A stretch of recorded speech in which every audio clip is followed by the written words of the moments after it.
Hello बच्चों, welcome back to my channel mission IIT JEE. जैसा कि आप जानते हैं कि हम सर्कल्स के एडवांस लेवल के पीवाईक्यूज कर रहे थे। लास्ट वीडियो के अंदर हमने 2018 का ही एडवांस लेवल का क्वेश्चन किया था। आज हमारे पास जो क्वेश्चन है वो भी 2018 का ही एडवांस लेवल का क्वेश्चन है और ये one of the best question मेरी नज़रों में है, क्योंकि इसकी जो लैंग्वेज है वो बहुत ही अच्छी है, बहुत ही ट्रिकी है, बहुत ही कन्फ्यूजिंग है और एक एडवांस लेवल के हिसाब से बहुत ही प्यारा क्वेश्चन है ये। तो देखते हैं इसके अंदर क्या बोल रखा है। Let capital T be the line passing through the points capital P minus 2,7 and Q 2,-5. Let F1 be the set of all pairs of circles S1 S2 such that capital T is the tangent to S1 at P and tangent to S2 at Q, and also such that S1 and S2 touch each other at a point capital M. Let E1 be the set representing the locus of M as the pair S1 S2 varies in F1. Let the set of all straight line segments joining a pair of distinct points of E1 and passing through the point R1, 1 be F2. Let E2 be the set of the midpoints of line segments in the set F2.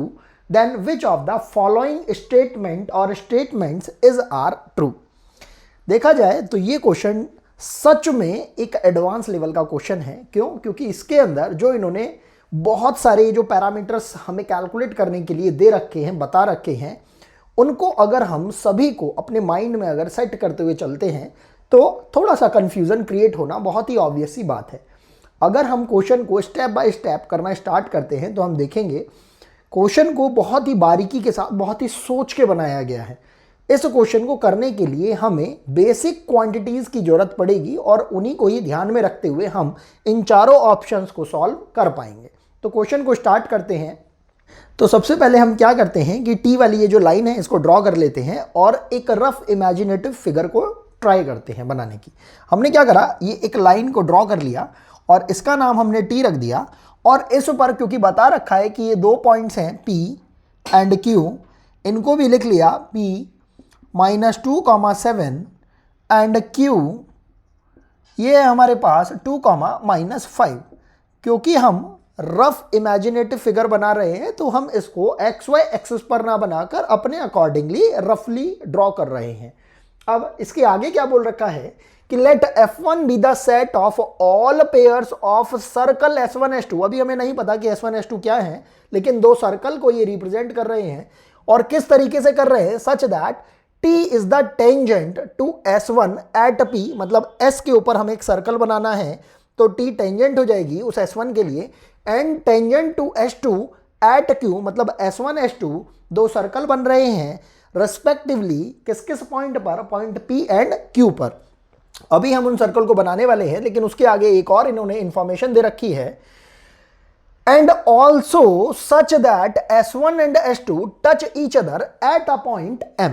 अब हमें M1 ये S1 and S2 की radius को नहीं बता रखा है, बस इतना बता रखा है कि S1 और S2 जो हैं किसी एक पॉइंट M पर टच करते हैं। तो हमने क्या करा, P एंड Q का हमने क्या करा, इस Q को भी थोड़ा सा पास में बना लिया और यहाँ पर भी कोई एक सर्कल को ड्रॉ कर लिया। सिंपल सा सर्कल ये हमने ड्रॉ कर लिया और ये पॉइंट ले लिया हमने, टचिंग पॉइंट Q, और इसके कोऑर्डिनेट हमें कितने बता रखे हैं, 2,-5। अब हमसे बोल रखा है कि ये तो है हमारे पास सर्कल S1 और ये सर्कल है हमारे पास S2। इसके अलावा ये भी बता रखा है कि इन दोनों का जो टचिंग पॉइंट है वो क्या पॉइंट दे रखा है हमें, M। अब हमने क्या करा, लेट से इसका सेंटर यहाँ कहीं पर मान लिया और इसका सेंटर यहाँ कहीं पर मान लिया। इस सेंटर को लेट से हमने अभी के लिए बोल दिया C1 और इसके सर्कल के सेंटर को हमने बोल दिया लेट से C2। अब हमें पता है कि जब सेंटर से टचिंग लाइन के ये जो हमारे पास टेंजेंट लाइन है, जब इसके इस कॉन्टैक्ट पॉइंट को जब हम मीट कराएंगे तो ये 90 डिग्री पर हमारे पास एंगल देगा। और इसी तरीके से इस C2 पॉइंट से जब हम Q पॉइंट को जब मीट कराएंगे तो हमारे पास ये एंगल भी कितना हो जाएगा, 90 डिग्री। अब हमने क्या करा, एक लाइन को ड्रॉ कर दिया C1 C2 को मीट कराते हुए, जो कि इस M पॉइंट से पास करेगी। हमें S1 S2 के रेडियस का नहीं पता है, इसलिए हमने रैंडम फिगर को ड्रॉ किया है। हमें इनकी रेडियस का नहीं पता है तो वो R1 R2 हम कंसीडर कर सकते हैं। खैर, अभी हमने क्या करा, हमने इस P पॉइंट से इस M पॉइंट को मीट करा दिया। ये ऐसा हम क्यों कर रहे हैं इसको भी हम देखने वाले हैं।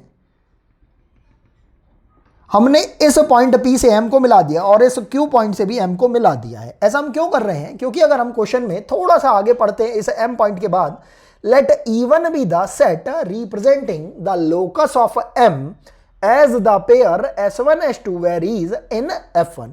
मतलब इस पॉइंट M का यूज करते हुए हम E1 नाम का एक ऐसा सेट बनाने वाले हैं जिसके अंदर पेयर S1 S2 का यूज करके F1 जो सेट था हमारे पास उसके अंदर M पॉइंट का लोकस कैलकुलेट करना चाहते हैं।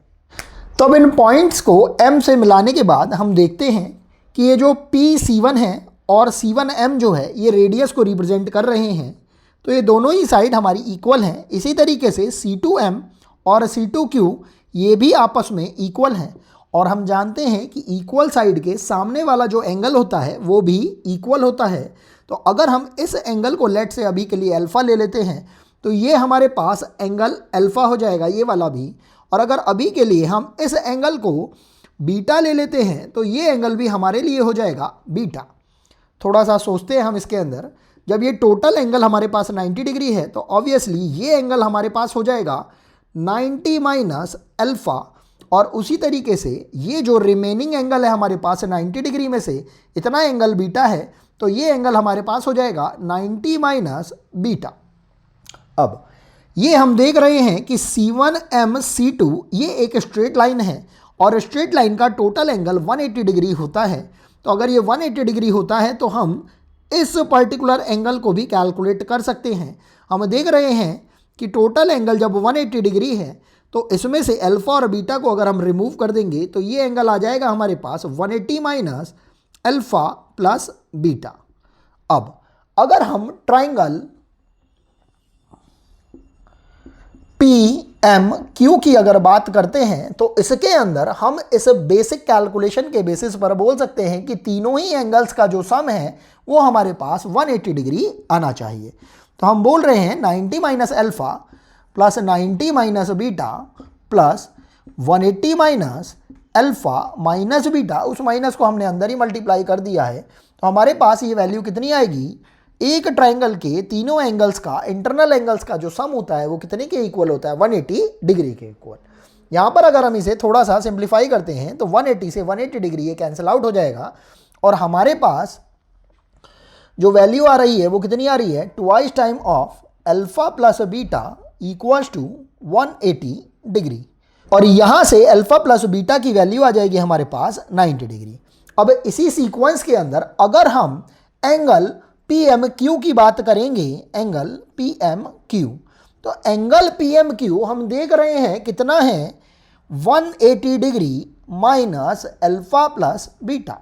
और क्योंकि अल्फ़ा प्लस बीटा की वैल्यू आपने अभी 90 डिग्री कैलकुलेट करी है तो हमारे पास ये जो एंगल है एंगल PMQ इसकी वैल्यू हो जाएगी 180 डिग्री माइनस 90 डिग्री, मतलब इसकी वैल्यू आ गई हमारे पास 90 डिग्री।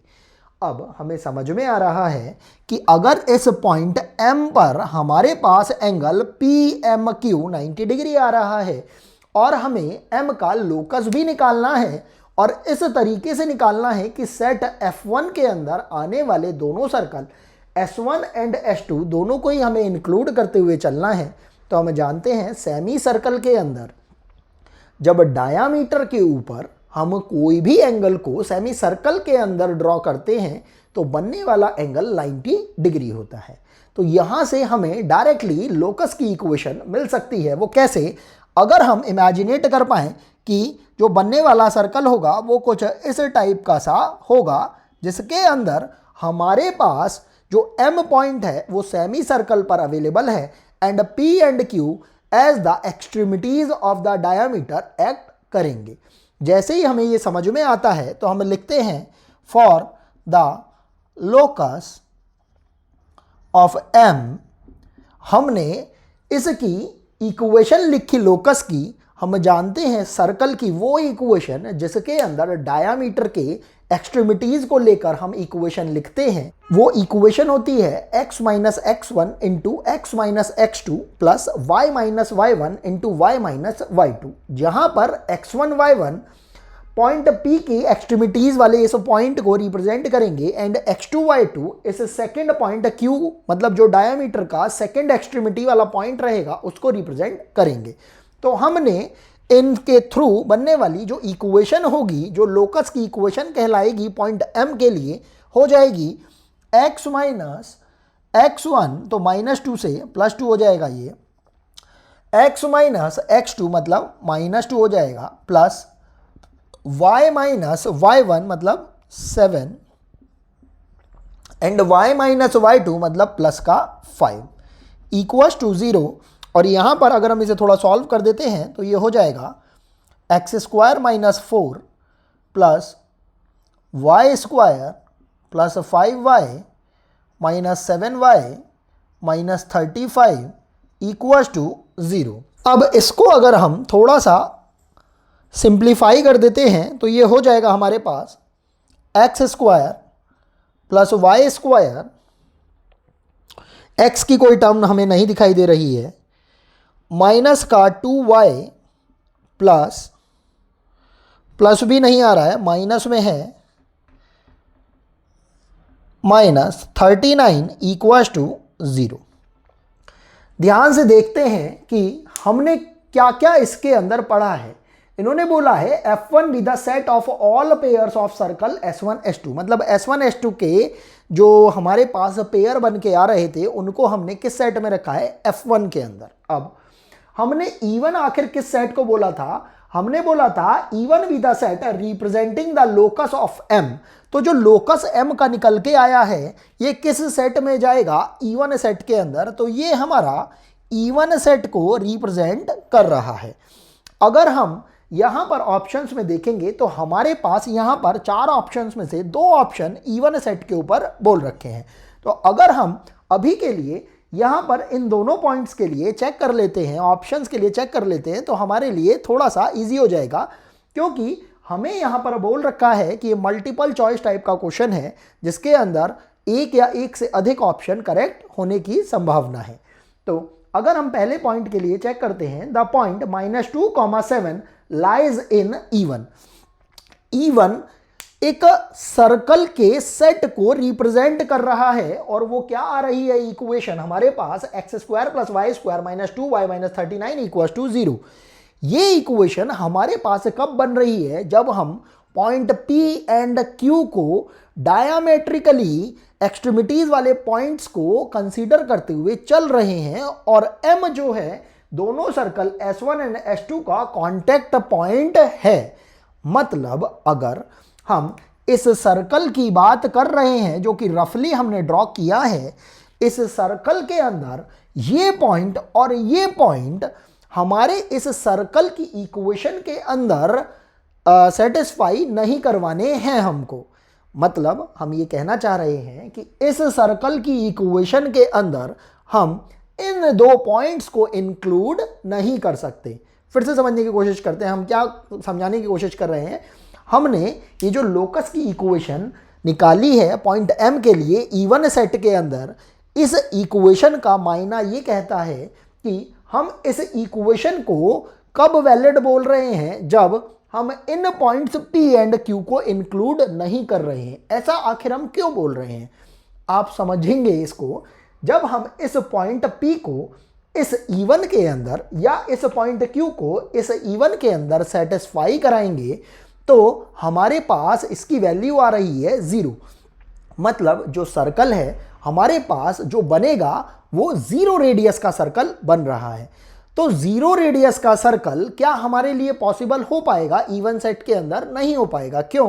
क्योंकि हम देख रहे हैं जो हम ये सर्कल बना रहे हैं उसकी जो हमने इमेजिनेशन करी है वो इस तरीके से है कि जो 2 सर्कल S1 एंड S2 है हमारे पास, उन दोनों सर्कल के जो कांटेक्ट पॉइंट्स है इस टेंजेंट T के ऊपर, उन contact point P and Q को एज अ डायामीटर मानकर ही हमने इस इवन सेट के अंदर अवेलेबल सर्कल को ड्रॉ किया है। ऐसे में अगर हम यहां पर इस पॉइंट -2,7 या इस पॉइंट Q 2,-5 को इसमें सेटिस्फाई कराएंगे तो हमारे पास ये जो जीरो रेडियस का सर्कल बन के आ जाएगा। उससे प्रॉब्लम बस इतनी होने वाली है हमें कि हम बेसिकली जो इमेजिनेट कर रहे होंगे ये वाले पॉइंट या ये वाले पॉइंट को इसमें सेटिस्फाई करा के हम ये इमेजिनेट करने लगेंगे कि P एंड Q पॉइंट जो है आपस में एक पॉइंट बन जाएगा। मतलब जीरो रेडियस की वजह से P एंड Q के बीच की डिस्टेंस जीरो हो जाएगी, जो कि पॉसिबल नहीं है। इसी वजह से हम इवन सेट के अंदर जब इस पर्टिकुलर इक्वेशन ऑफ लोकस को रिप्रेजेंट करवाएंगे तो पॉइंट P एंड Q को हम इंक्लूड नहीं कर पाएंगे। अब पढ़ते हैं इसके अंदर, ये बोल रहे हैं the point -2,7 lies in even. ये नहीं कह रहे कि ये पॉइंट सर्कल के अंदर लाई करता है, ये इवन एक सेट को रिप्रेजेंट कर रहा है। मतलब ये जो पॉइंट है ये सर्कल के ऊपर लाई करेगा या नहीं करेगा, मतलब लोकस की इक्वेशन के ऊपर लाई करेगा या नहीं करेगा, इसकी सत्यता की जांच हमें करनी है। तो हम देख पा रहे हैं कि इस सर्कल को बनाने के अंदर इस पॉइंट और इस पॉइंट की भूमिका रही है, इनकी इंपॉर्टेंस रही है। लेकिन इन पॉइंट्स को अगर हमने सर्कल के ऊपर लाई करा दिया तो हमारे पास सर्कल की रेडियस कितनी हो जाएगी? जीरो। मतलब जीरो रेडियस का सर्कल हमारे लिए एग्जिस्ट करने लगेगा, जो कि हमारी जो बेसिक इमेजिनेशन है जिसकी वजह से ये एम लोकस का सर्कल ये जो बना है वो गलत हो जाएगी, जिसकी वजह से हम ये बोल पाएंगे कि ये पॉइंट इवन सेट के लिए लाई नहीं करता हुआ दिखाई देना चाहिए। तो अगर पॉइंट में ऐसा बोल रखा है कि पॉइंट P -2,7 या डायरेक्टली भी ये बोल सकते हैं कि -2,7 नाम का जो पॉइंट है वो लाई करेगा इवन सेट के अंदर, तो ऐसा पूरी तरीके से गलत होगा। यही हमारा रिक्वायर्ड आंसर रहेगा फर्स्ट ऑप्शन के लिए। अब हम बात करते हैं इस फोर्थ ऑप्शन के लिए। फोर्थ ऑप्शन में क्या बोल रखा है डी में, the point 0,3/2 does not lie in even. अब इस पॉइंट को हमें डायरेक्टली चेक करना पड़ेगा, क्योंकि डायमेट्रिकली ऑपोजिट ये जो हमारे पास एंड्स थे इनकी तो पॉइंट्स हमारे पास अवेलेबल हैं। इस 0,3/2 के लिए हमारे पास कोई इन्फो अवेलेबल नहीं है। तो हमने क्या करा, इस डी ऑप्शन के लिए ये जो पॉइंट था 0,3/2 इसको इसमें सेटिस्फाई करा के देखा तो ये हो जाएगा 0² प्लस 9/4 माइनस 2 × 3/2 माइनस 39, और इसको थोड़ा सॉल्व कर देते हैं तो ये हमारे पास हो जाएगा 9/4 माइनस 3 माइनस 39। तो ऑब्वियसली हम देख पा रहे हैं that is not coming equal to 0। जब ये 0 के इक्वल आ ही नहीं रहा है तो हम समझ पा रहे हैं कि ये जो पॉइंट है वो E1 के अंदर लाई नहीं करेगा। तो हम ये बात जान रहे हैं कि जब ये लाई ही नहीं करेगा तो ये ऑप्शन हमारे लिए करेक्ट साबित होता है। तो इन दो ऑप्शंस में हम देख पा रहे हैं ऑप्शन नंबर ए तो हमारा इनकरेक्ट हो गया है, लेकिन ऑप्शन नंबर डी जो है हमारा करेक्ट है। अब बात करते हैं हम E2 वाले सेट के लिए कि उसको किस तरीके से हमें ड्रॉ करना है। अब हम बात करते हैं अपने इस E2 सेट के लिए। उसके अलावा हमने क्या करा, ये जो E1 सेट के लिए हमारे पास लोकस की इक्वेशन आई थी x² + y² - 2y - 39 = 0, इसको एक साइड में करके लिख लिया है। अब हम देखते हैं क्या बोल रखा है हमें यहाँ पर, let E1 be the set representing the locus of M। ये तो हम कर ही चुके थे। यहां पर बोल रखा है let the set of all straight line segments joining a pair of distinct points of E1 and passing through the point R B F2। मतलब इन्होंने क्या बोला है कि जो हमारे पास ये जो सर्कल बन रहा था लोकस ऑफ M जो था उसके अंदर हमने लाइन जॉइनिंग एक बनाई है, मतलब काइंड ऑफ कॉर्ड बनाई है कोई भी दो डिस्टिंक्ट पॉइंट्स ऑफ सर्कल लेकर। तो क्योंकि यहाँ पर ऑलरेडी इतनी सारी चीज़ें हमने लिख रखी हैं, हम क्या करते हैं एक और फिगर बना लेते हैं। इस टाइप की सी ये बेसिक फिगर हमने एक सर्कल की बनाई है जिसके अंदर हमारे पास ये M पॉइंट तो है ही, इसको चाहे आप ले लीजिए चाहे मत लीजिए कोई फर्क नहीं पड़ता है। और ये हमारे पास ये बोल रहे हैं कि जो डिस्टिंक्ट पॉइंट्स हैं इस सर्कल के बेसिकली जिसके अंदर पी पॉइंट और क्यू पॉइंट भी अवेलेबल रहे होंगे, उसमें इन कॉर्ड्स के ऊपर the set of all straight line segment joining a pair of distinct point of even and passing through the point, और इसके ऊपर एक पॉइंट आर भी है हमारे पास 1,1। अब अगर हम यहां पर देखते हैं तो इस सर्कल का जो हमने इक्वेशन लिख रखा है इसके हिसाब से अगर हम इसका सेंटर पॉइंट निकालते हैं तो सेंटर पॉइंट हम देख पा रहे हैं x का जो कोफिशिएंट है यहां पर 0 है, और क्योंकि ये इक्वेशन हमारी x² + y² + 2gx + 2fy + c = 0 type की है, तो यहाँ पर जो सेंटर कोऑर्डिनेट मिलेंगे हमें -g -f करके मिलेंगे। तो -g यहाँ पर 0 वैल्यू दे रहा है और -f की जो वैल्यू है वो यहाँ पर 1 करके आएगी। तो हमारे पास इस सर्कल की, जो कि सर्कल इस पर्टिकुलर लोकस से बना था, उसके कोऑर्डिनेट हो जाएंगे 0, -1। अब इस पॉइंट को लेट से अभी के लिए हम क्या बोल देते हैं, सेंटर कोऑर्डिनेट को c बुला लेते हैं। अब इसके थोड़ा सा और आगे बढ़ते हैं, ये क्या बोल रहे हैं, let E2 be the set of the mid points of the line segments in the set F2। मतलब ये जो हमारे पास लाइन सेगमेंट का सेट F2 बन रहा है, इसके अंदर इन लाइन सेगमेंट का अगर हमने कोई एक मिड पॉइंट ले लिया है, लेट से इस मिड पॉइंट को हम कोई एक नाम दे देते हैं, A नाम दे देते हैं लेट से, तो इस मिड पॉइंट का जो हमने ये नाम रखा है, हमने उसके इस सेट को क्या बुलाया है, E2 बुलाया है। अब ये क्या चाह रहे हैं कि उसका यूज करते हुए, उसका यूटिलाइजेशन करते हुए सेट E2 का हमें बताना है कि कौन कौन से जो इसके जो दो ऑप्शन हैं बी और सी, इसमें कौन सा हमारा करेक्ट ऑप्शन होगा। जैसे ही हम इस पर्टिकुलर सर्कल को देखते हैं हमें समझ में आता है कि जो कॉर्ड है इस पर ये पॉइंट 1,1 अवेलेबल है, इसका सेंटर पॉइंट 0,1 है, और क्योंकि कॉर्ड का ये मिड पॉइंट है तो अगर आप इस सेंटर से कॉर्ड के ऊपर परपेंडिकुलर ड्रॉप करेंगे तो इतना तो हर कोई बच्चा जानता है कि कॉर्ड के ऊपर परपेंडिकुलर ड्रॉप करने पर जो सेंटर पॉइंट से जो लाइन ड्रॉ हो रही होगी वो परपेंडिकुलर कॉर्ड को perpendicular as a bisector bisect करता है। मतलब जो ये जो कॉर्ड होगी वो दो इक्वल पार्ट्स में बढ़ जाएगी और ये इस पॉइंट ए से ही पास होगी।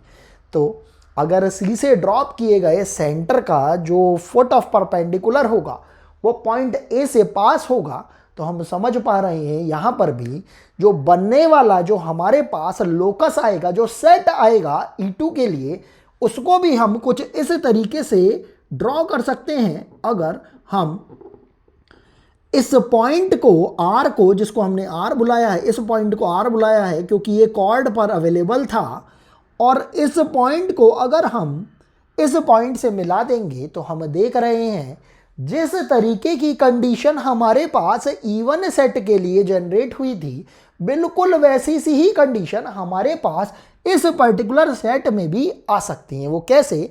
अगर हम इस पॉइंट R और C को यूटिलाइज करा ले, क्योंकि हमें बोल रखा है कि जितनी भी जो कॉर्ड्स होंगी वो सारी कॉर्ड्स इस पॉइंट R से पास हो रही हैं, और क्योंकि सेंटर तो फिक्स पॉइंट है, और ये भी बोल रखा है कि हमें इस पर्टिकुलर कॉर्ड के ऊपर या जितनी भी हमारे पास कॉर्ड होंगी जो 1,1 से पास हो रही होंगी, उनके मिड पॉइंट का लोकस निकालना है, या उनसे बनने वाला जो कर्व होगा उनको हमें सेट E2 के अंदर रखना है। तो अगर हम ध्यान से देखें ये 90 डिग्री बन रहा है हमारे पास, तो अगर इसका अगर हमें लोकस निकालना है तो वो काइंड ऑफ इस टाइप का एक सर्कल बन रहा होगा, क्योंकि जो 90 डिग्री है वो सेमी सर्कल के अंदर कब बनता है? जब डायामीटर के ऊपर हम कोई भी एंगल को ड्रॉ करते हैं सेमी सर्कल के ऊपर। अब ये समझने वाली बात है कि इन्होंने एक ही कॉन्सेप्ट को एक ही क्वेश्चन के अंदर 2 बार रिपीटेडली पूछा है और उसको इंप्लीमेंट भी करवाया है। अब यहां पर R और जो पॉइंट C है अगेन किसकी तरह एक्ट करेंगे? डायामीटर की एक्सट्रीमिटीज की तरह एक्ट करेंगे। किस सर्कल के लिए? उस सर्कल की इक्वेशन के लिए जो पर्टिकुलरली इस पॉइंट ए से भी पास हो रही है, इस पॉइंट आर से भी पास हो रही है, सी से भी पास हो रही है, और locus of mid point of this chord कहलाएगी। आपको समझ में आना चाहिए कि जैसे हमने इक्वेशन कैलकुलेट करी थी इससे पहले वाले पार्ट के अंदर एक्सट्रीमिटीज ऑफ डायमीटर के कोऑर्डिनेट्स को लेकर, तो उसी तरीके से अगर हम E2 सेट के लिए बात करेंगे तो E2 सेट के लिए हमारे पास इक्वेशन ऑफ कर्व आ जाएगी x माइनस x1। आप किसी को भी x1 y1 और x2 y2 एज्यूम कर सकते हैं। तो हमारे पास ये हो जाएगा x minus x1 into x minus x2 plus y minus y1 into y minus y2, और ये इक्वल्स टू 0 हो जाएगा। इक्वेशन आने वाली है हमारे पास x square minus x plus y square plus 1 minus 2y equals to 0। थोड़ा सा मॉडिफाई कर लेते हैं, थोड़ा सिंप्लीफाई कर लेते हैं, हो जाएगा x square plus y square minus x minus 2y plus 1 equals to 0।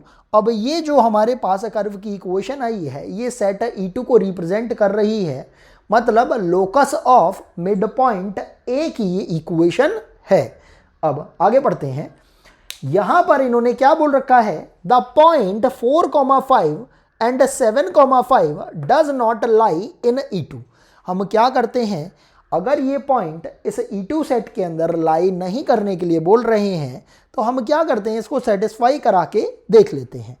अगर हम इस पॉइंट को इसमें लाई कराते हैं तो हमारे पास हम देखते हैं 4/5 whole square plus 7/5 whole square minus 4/5 minus 2 into 7/5 plus 1, इसकी वैल्यू कैलकुलेट कर लेते हैं।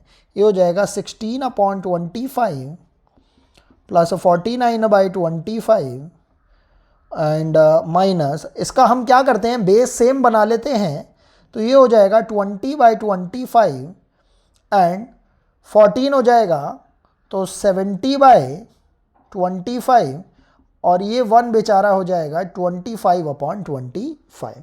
16 प्लस 49 ये हमारे पास कितना हो रहा है 65, और 65 माइनस का 20 हो जाएगा हमारे पास ये हो जाएगा हमारे पास 45, और 45 प्लस 25 70 हो जाएगा। तो हम देख रहे हैं इसकी वैल्यू आ रही है 0। मतलब इस पर्टिकुलर कैलकुलेशन के अकॉर्डिंगली हमारा ये जो पॉइंट है 4/5 and 7/5 should lie on E2। तो हमें पहली बार देखने में ही ये समझ में आ जाता है कि यार ये जो पॉइंट है ये तो इसके ऊपर लाई करता हुआ दिखाई दे रहा है, क्योंकि हमारे पास वैल्यू कितनी आ रही है सेटिस्फाई कराने पर 0।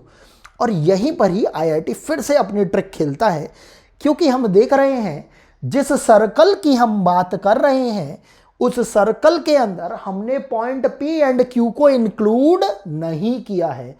और जब हमने पॉइंट P एंड Q को इंक्लूड नहीं किया है तो हमें ये चेक करना पड़ेगा कि क्या 4/5 एंड 7/5 इंक्लूड किए जा सकते हैं या नहीं किए जा सकते हैं।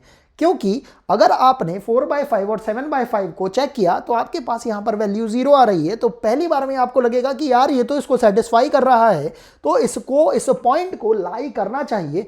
उस हिसाब से ये पॉइंट जो है, ये जो हमारे पास ऑप्शन है, ये इनकरेक्ट होना चाहिए। लेकिन हम यहाँ पर बहुत बारीकी से देख रहे हैं कि IIT ने क्वेश्चन बिल्कुल आसान तरीके से नहीं दिया है, इसने इसके अंदर बहुत सारे स्टेजेस को बहुत ज़्यादा इंटरमिक्स्ड करके दिया है। तो ध्यान रखना होगा इस पॉइंट P एंड Q का, क्योंकि इस P point and Q pointer and इस M पॉइंट को यूज करके ही इस सर्कल का हमने कंस्ट्रक्शन किया था, और इस कंस्ट्रक्शन के बाद ही इस छोटे वाले सर्कल को, मतलब सेट E2 को हमने कंस्ट्रक्ट किया है। तो मान लीजिए अगर हम किसी पॉइंट P को, ये जो पॉइंट P है और ये जो Q है, इसको यहाँ कहीं पर सेट कर लेते हैं और क्या करते हैं, एक बेसिक कैलकुलेशन करने की कोशिश करते हैं और ये फाइंड आउट करने की कोशिश करते हैं कि 4/5 एंड 7/5 कहीं मिड पॉइंट को रिप्रेजेंट तो नहीं कर रहा है। तो उस केस के अंदर हमारा सोचने का तरीका थोड़ा सा डिफरेंट हो जाएगा। वो कैसे, हमने क्या करा, जो 0.4/5 है, इस पॉइंट को पहले हमने लिख लिया है, कितना हो गया -2,7, और इस -2,7 पॉइंट P और इस R पॉइंट को मीट कराते हुए हमने एक इस टाइप से कॉर्ड को कंस्ट्रक्ट किया, और जब हमने इसको कंस्ट्रक्ट किया तो हमने इसका स्लोप निकालने की कोशिश करी। तो स्लोप हमारे पास इस पर्टिकुलर PR वाले कॉर्ड का आ जाएगा। लेट से ये वाला पॉइंट हमने कोई एक और मान लिया, इसे अभी के लिए हमने बी कोई पॉइंट माना है क्या, नहीं माना है, हमने इसको पॉइंट B मान लिया है। तो हमारे पास इस PR का स्लोप आ जाएगा, ध्यान से देखेंगे, 1 - 7 अपॉन 1 - -2, तो ये हमारे पास हो जाएगा +2, ये हो जाएगा -6 अपॉन, ये कितना आ रहा है हमारे पास 3, ये हो जाएगा -2। मतलब हमारे पास इस लाइन का जो स्लोप आ रहा है, PR वाली लाइन का स्लोप, ये आ रहा है -2। थोड़ा सा और अब हम इसके अंदर रिसर्च करेंगे। मान लेते हैं कि अगर वो पॉइंट, ये जो अभी हम कंसीडर कर रहे हैं, कहाँ गया हमारा पॉइंट, ये वाला पॉइंट 4/5 एंड 7/5, लेट से ये इसी कॉर्ड के ऊपर अवेलेबल है अगर, तो इस कॉर्ड के ऊपर इस पॉइंट को अभी के लिए हमने बोल दिया D पॉइंट कोई। तो अगर हम R और D का स्लोप निकालते हैं, तो R और D का स्लोप जब हमारे पास आ जाएगा, उसको भी हम कैलकुलेट कर लेंगे।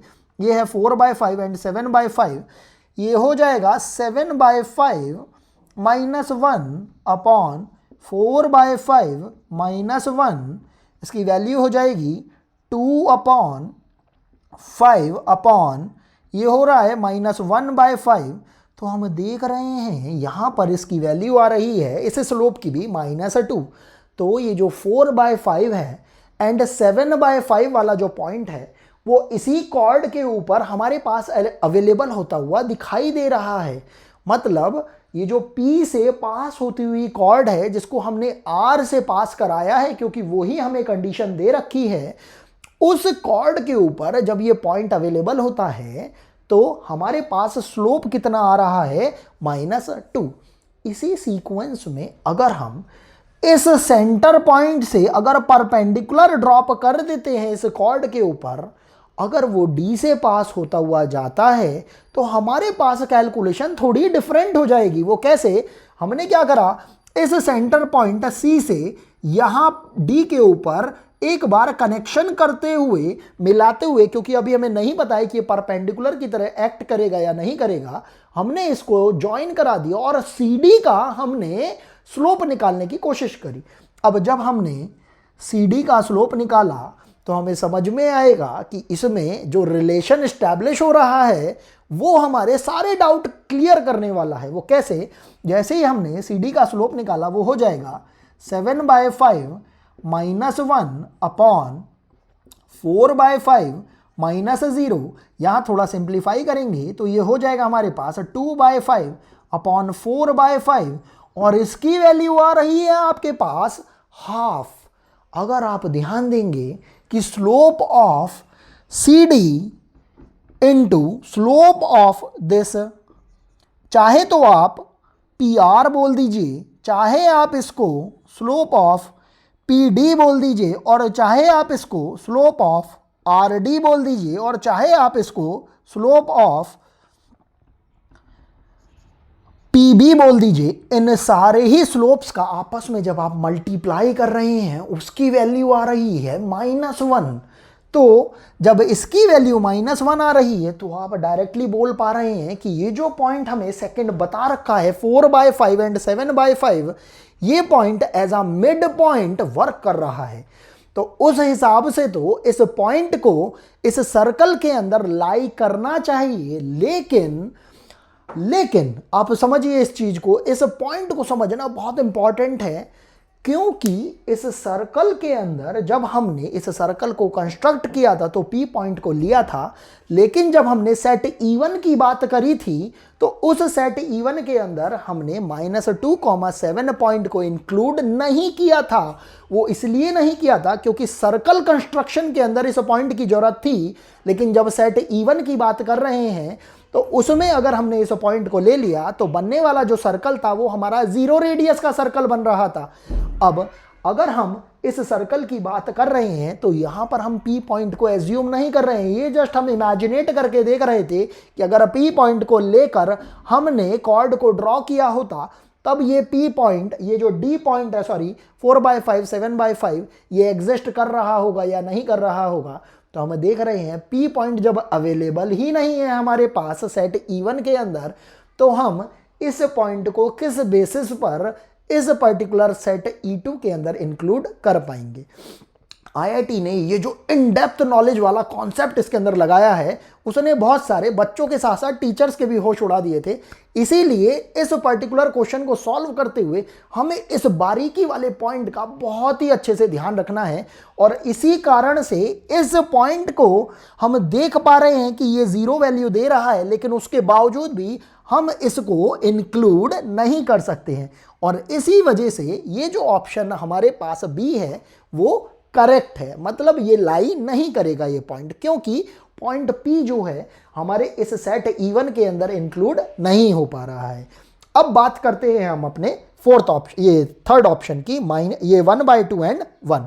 ये कोई एक रैंडम पॉइंट इन्होंने दे रखा है। जब इस पॉइंट को हम अपने आने वाली ये जो इक्वेशन है इसके अंदर सॉल्व करने की कोशिश करते हैं, इसको सेटिस्फाई कराने की कोशिश करते हैं, तो हम देखते हैं 1/2 एंड 1 इसके अंदर पुट करते हैं, ये हो जाएगा 1/4 प्लस 1 माइनस 1/2 माइनस 2 प्लस 1। तो यहाँ पर ये कुछ कैंसिल आउट हो रहा है, -2 और ये 1, और हम देख रहे हैं इसकी वैल्यू नॉट इक्वल्स टू 0 आ रही है। तो ऑब्वियसली ये जो पॉइंट है हमारा E2 के ऊपर लाई नहीं कर रहा है, तो इसलिए ये ऑप्शन हमारा इनकरेक्ट हो जाएगा। हम देख पा रहे हैं इन चारों ऑप्शंस को जब हमने बिल्कुल डिटेल के अंदर समझने की कोशिश करी तो हमारे पास केवल और केवल ऑप्शन बी करेक्ट हो पा रहा है एंड ऑप्शन डी करेक्ट हो पा रहा है, और यही हमारा रिक्वायर्ड आंसर होगा।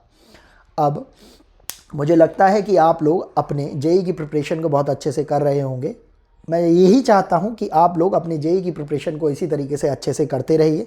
आपको कोई भी कैसा भी डाउट मैथ्स के रिगार्डिंग आता है तो प्लीज़ आप कमेंट सेक्शन के अंदर मेंशन करिए। मिलते हैं आपसे नेक्स्ट वीडियो के अंदर। Thanks for watching.